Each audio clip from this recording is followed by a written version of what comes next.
જય Jinendra friends, welcome to Payal's Jain cookbook. હું છું પાયલ અને હું આપ સૌ માટે લઈને આવી છું ઇઝી અને ટેસ્ટી પ્યોર જૈન રેસિપીઝ. આજે આપણે બનાવીશું બેસન ચિલ્લા.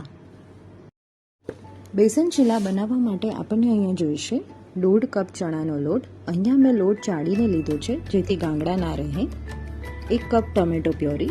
ટમેટાના મોટા પીસીસ કરી ઇલેક્ટ્રિક ચોપરમાં પ્યોરી કરી દીધી છે. 1 કપ કેપ્સિકમ. કેપ્સિકમને પણ એ જ રીતે ચોપ કરી દેવાના છે. ટમેટો અને કેપ્સિકમને પ્યોરી ફોર્મમાં લેવાથી બંને બેટર સાથે બરાબર એકરસ થઈ જાય છે, જેથી પુડલા સારા ઉતરે છે. 2 બારીક સમારેલા લીલા મરચાં, 1 ચપટી હિંગ, સ્વાદ અનુસાર નમક, 1/2 ટીસ્પૂન હળદર પાવડર અને 1/2 ટીસ્પૂન લાલ મરચું પાવડર. હવે સૌપ્રથમ આપણે બેટર બનાવી લઈશું, જેના માટે એક બાઉલમાં ચણાનો લોટ નાખીશું અને થોડું થોડું કરીને જરૂરિયાત પ્રમાણે પાણી એડ કરતા રહીશું. આવી રીતે પાણી એડ કરી બેટર સ્મૂથ બને એના માટે બરાબર મિક્સ કરી લઈશું.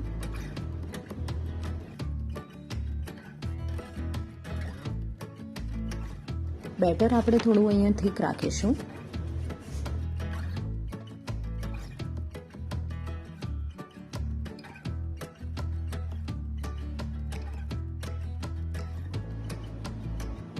બેટરની થિકનેસ આપણે આ પ્રમાણે રાખવાની છે. આ પરફેક્ટ કન્સિસ્ટન્સી છે. તો હવે આપણે બેટરમાં વેજીસ અને મસાલો એડ કરી લઈશું. લીલા મરચાં, ટામેટાં, કેપ્સિકમ, હિંગ, મીઠું, હળદર અને લાલ મરચું પાવડર. બરાબર મિક્સ કરી લઈશું.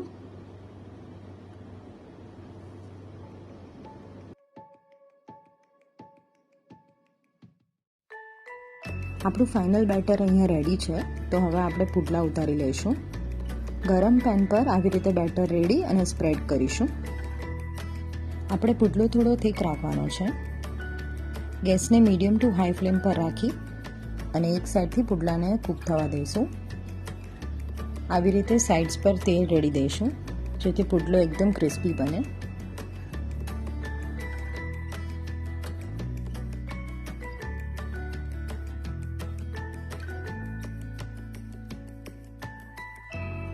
એક સાઈડથી પુડલો થઈ ગયો છે, તો હવે ફ્લિપ કરી બીજી સાઈડ કૂક થવા દઈશું.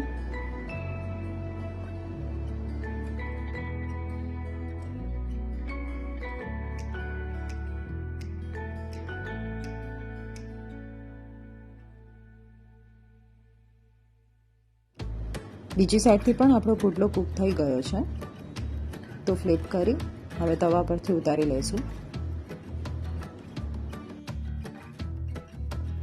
આવી રીતે જ આપણે બીજા પુડલા પણ ઉતારી લઈશું.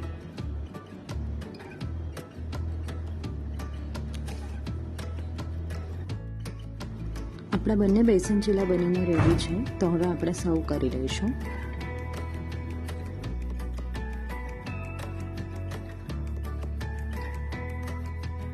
આપણા બેસન ચીલા ખૂબ જ ક્રિસ્પી અને ટેસ્ટી બન્યા છે.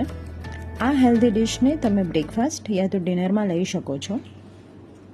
તમને જો મારી આ રેસીપી પસંદ આવી હોય તો ઘરે જરૂરથી ટ્રાય કરજો અને મારી ચેનલને લાઈક, શેર અને સબસ્ક્રાઈબ કરવાનું ના ભૂલશો.